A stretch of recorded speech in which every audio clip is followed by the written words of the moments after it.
It is the greatest unsolved mystery in the history of Middle-earth, a creature that represents a terror so profound it exists outside the grand cosmic struggle between good and evil. Its true nature reveals that the world of Arda is infinitely older, vaster, and more horrifying than even its wisest inhabitants understood. This entity was not a servant of the Dark Lord, nor a beast of Morgoth's design. It was something else entirely. Its existence makes the Balrog of Moria seem like a known and catalogued evil, a foe with a history and a name. The Watcher in the Water was a thing of utter anonymity, a cosmic horror from the lightless depths of time. The year was 3018 of the Third Age. The 9 walkers of the Fellowship of the Ring stood before the sheer, pitiless cliffs of the Misty Mountains, their passage south blocked by the wrath of the peak known as Caradhras. Hope was dwindling. Before them lay a dark and forbidding lake, and set into the stone was their last resort, the doors of Durin, the western gate into the abyss of Khazad-dûm. But as they approached the water's edge, an ancient and palpable wrongness radiated from the depths, a stillness that was not peaceful, but predatory. The air was heavy, thick with the smell of decay. The lake itself seemed dead. No birds sang on its shores, no fish broke its surface. It was a pool of liquid shadow, a festering wound in the landscape that had welled up from some unknown source deep within the earth. It was here that the Fellowship was forced to halt, to solve the ancient riddle that would grant them passage. Yet as Gandalf pondered the inscription on the doors, the true guardian of the gate began to stir. It was not the riddle that protected Moria from the west. It was the water. This was not a monster of passion or rage, like a dragon hoarding its gold or an orc craving slaughter. It was a thing of cold, silent, and inscrutable purpose. It had waited,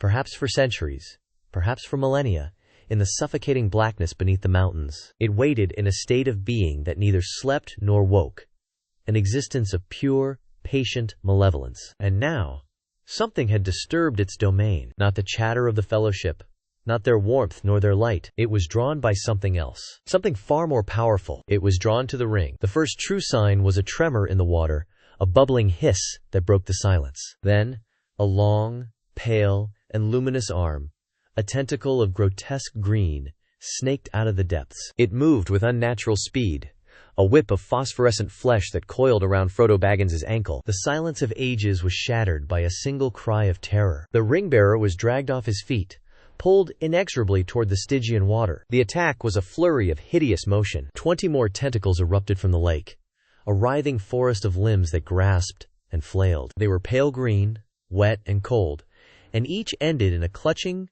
finger-like appendage. They did not grope blindly. They struck with intelligence, lashing at the stone doors, attempting to seal the Fellowship's escape, while others seized the company's pony and dragged the poor beast to a watery doom. This was not a mindless beast. This was a hunter. Samwise, with the ferocious courage of a hobbit, managed to sever the tentacle holding his master. Aragorn and Boromir fought back the tide of limbs as Frodo was scrambled to his feet. They fled, stumbling through the now open doors of Durin, just as the Watcher's full fury was unleashed. Its many arms seized the ancient stone doors and, with a terrifying display of strength, slammed them shut, burying the entrance under an avalanche of rock. The Fellowship was trapped inside Moria, the darkness before them, and an unknowable horror behind. They had survived the attack, but the question that would haunt the wisest of them was not how they escaped, but what they had escaped from. What was this guardian that served no master and answered to no name? To understand the sheer alien nature of the Watcher,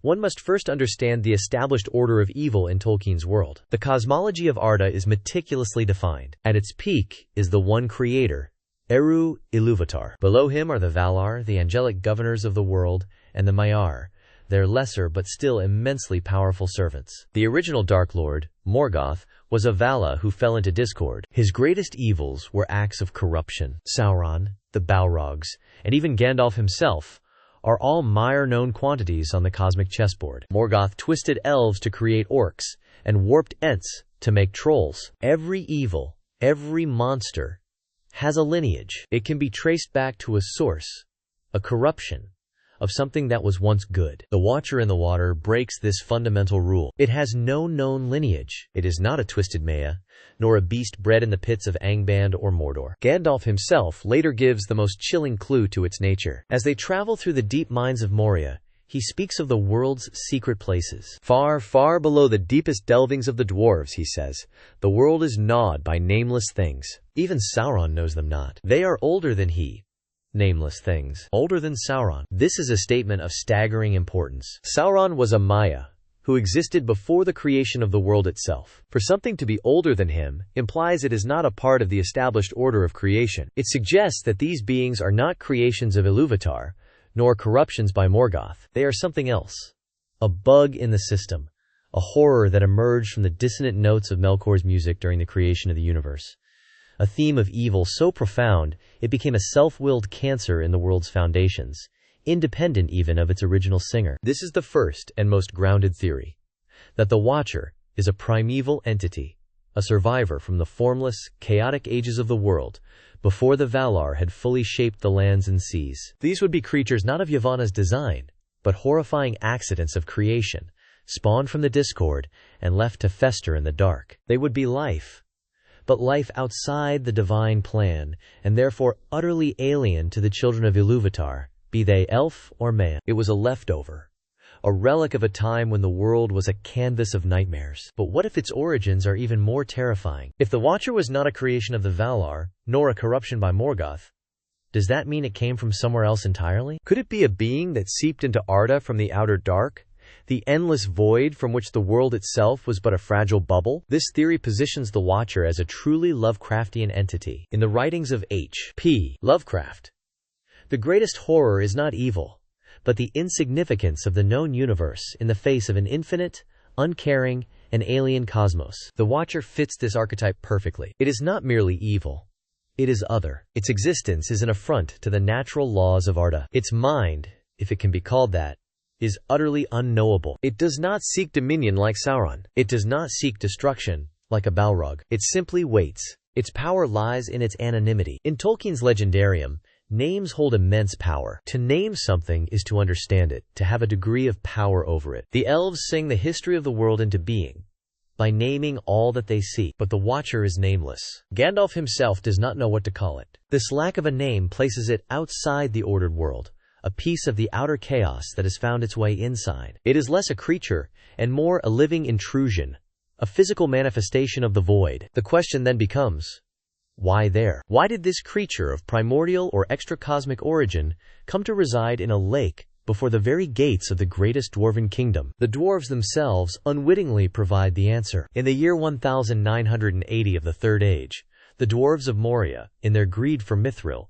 delved too deep. They awoke Durin's Bane, the Balrog of Morgoth. The catastrophic war that followed drove the dwarves from their ancestral home. In the aftermath of this cataclysm, the text of The Lord of the Rings tells us that the river Saranon, which once flowed cleanly away from the gates, was dammed by some unknown malice. A dark, stagnant lake began to form. The water welled up, forming the pool that would house the Watcher. This was no natural occurrence. It seems the creature was either drawn to the immense evil of the awakened Balrog, a predator attracted to the scent of spiritual decay, or perhaps its arrival was a consequence of the very rent in the world the dwarves had created. They had not just unearthed a Balrog, they had disturbed the very foundations of the earth, and allowed something far stranger to seep through. The dwarves called it the Watcher in the water. But was it watching for something? Or was it watching to keep something in? The horror of its existence is compounded by a terrifying possibility that it was not a guardian, but a prisoner. Consider this. What if the doors of Durin were not just a gate, but a seal on a tomb far larger than any dwarven king's? And the Watcher? It's the living lock. But what could possibly be so terrible that a monster of this magnitude would be required to keep it contained? The answer lies in what Gandalf feared most. He faced down orcs, trolls, and even a Balrog with grim resolve. But when Frodo falls under the Watcher's grasp, Gandalf's cry is one of pure, unadulterated panic. He is more terrified in that moment than when he confronts the Balrog on the bridge. Why? Because Gandalf, in his ancient wisdom, may have understood the truth. The Watcher is the outermost sentinel of the realm of the nameless things. It wasn't guarding the entrance to Moria. It was guarding our world from the exit from theirs. It's a warden, a monstrous guard dog, chained to the threshold of an abyss. Its lake is not a lair. It's a checkpoint, a psychic and physical barrier to prevent the true horrors of the deep from spilling out into the light. And the damming of the river Saranon wasn't an accident of malice. It was a desperate, primal act of quarantine. The creature, or the forces it serves, sealed the valley to create a buffer zone. This theory reframes the entire encounter at the gate. The Watcher's attack was not simple aggression. It was a panicked response. For millennia it has lurked, sensing the mindless gnawing of the things below. Then, the Fellowship arrives, and with them, an object of immense and unnatural power. The One Ring. What would such a creature perceive in the ring? Not a tool for dominion, but a beacon of pure, distilled will. A focused point of reality-altering magic. To a chaotic entity from the void, or the primordial dark, the ring would feel like a hot iron, an intolerable presence. But it could also be something else. A key, a master key that could potentially unlock the deepest prisons, or amplify the power of the things that dwell there. Its primary directive might have been, let nothing of significance pass. No great power, in or out. For centuries, that was easy. Stray goblins, lost beasts, but a ring of power? And a Maya like Gandalf? That was an unacceptable breach of protocol. It attacked Frodo not just out of hunger, but out of a desperate, instinctual need to neutralize the threat the ring represented to its ancient, silent vigil. It had to seize the anomaly. This casts the creature in a far more complex light. It is not simply a monster. It is a tragic and terrible figure. A prisoner bound by a duty it may not even comprehend, forced to exist in a stagnant pool, forever staring at a door it can never open, forever listening to the scrabbling of the horrors it keeps at bay. But this theory also presents a chilling conclusion about the Fellowship's journey. By fighting the Watcher and forcing the doors open, they didn't just escape a monster. They may have broken the seal. Gandalf throws open the doors, and for a brief moment, the light of the outside world spills into the dark of Moria. But at the same time, the dark of Moria now has an open wound, leading to the world outside. The Watcher, injured and enraged, is thrown back. Its authority has been challenged, its perimeter breached. What happens to a guard dog once trespassers have stormed the gate? The Fellowship's passage through Moria might have set in motion a chain of events far more dire than merely waking a Balrog. They proved the seal could be broken. And what of the nameless things below? Did they sense it? Did they feel that brief, fleeting chance of escape? When Gandalf later confronts the Balrog, he says, "I have passed through fire and deep water since we parted. I have forgotten much that I thought I knew, and learned again much that I had forgotten." The deep water. He is referring to his fall from the bridge, but the metaphor is potent. He fell past the realm of the dwarves, past the realm of the Balrog, and into the lightless foundations of the world. There, he saw them. He glimpsed the true nature of the things the Watcher held back. And what he saw was so profoundly soul-shattering that it contributed to the death of his mortal form, forcing his spirit to flee back to the Valar before being sent back as Gandalf the White. He didn't just fight a Balrog. He stared into the abyss, and the abyss stared back. The Watcher in the water was the first warning sign, a piece of that abyss that had managed to crawl up to the surface. It was the check engine light for the very fabric of reality in Middle-earth. And so, we are left with a terrifying reevaluation of the world. The War of the Ring was not the ultimate battle for Middle-earth's soul. It was merely the most recent. Sauron, for all his terror, was a known quantity. A fallen Maya, a creature of order, albeit a tyrannical one. He sought to dominate the world, to bend it to his will. The nameless things have no will, no desire for dominion. They are the antithesis of creation. They don't want to rule the world. They want to unmake it, to digest it back into the silent, formless, thoughtless dark from which it was born. This is the true legacy of Melkor's discord. When he wove his themes of strife and darkness into the great music of the Ainur, he did more than just create a blueprint for evil. He created fractures in the song. He created silence, where there should have been harmony. And into those silent, empty spaces, things that were never part of the song could crawl. They are not his servants. They are the inevitable consequence of a flawed creation. They are the universe's immune response to a wound that will never heal. Every mythology has its forgotten gods, its elder things. For Middle-earth, the nameless things are that final, primal layer of horror. The elves sing of the stars. The dwarves sing of the stone. Men sing of the sea. But no one sings of the roots of the mountains.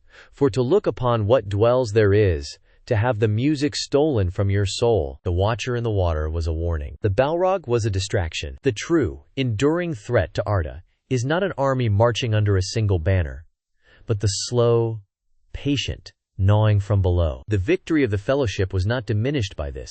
it is magnified. They walked upon a tightrope stretched over a bottomless chasm, entirely unaware of the depths below. They fought the shadow, while a far more profound darkness stirred beneath their feet, drawn by the passage of the ring, that focal point of will, in a world built on a song. Their quest saved the world from the tyranny of Sauron, but the fundamental cracks in its foundation remain. The seal of Moria was broken, a message sent down into the deep, that the way to the surface is not entirely closed. The fourth age, the age of men, has begun, but they inherit a world with a secret sickness in its bones. The warnings are gone. The Watcher is a memory. Gandalf has passed into the west. There is no one left to stand guard at the crumbling gates of the deep, and so the nameless things wait. They are older than Sauron, older than the sun, older than the first Silmaril. They are the gnawing, the unraveling, the patient, eternal silence at the end of all songs. And they are still there, in the dark, waiting for the world to forget them once more. These are the stories buried beneath the stories, the chilling truths hidden in the footnotes of the Red Book. The world of Tolkien is deeper, darker, and more wondrous than you can imagine. To journey with us into the forgotten ages and uncover the secrets that lie sleeping in the foundations of Arda, subscribe to the Silmarillion Chronicles. The abyss is waiting.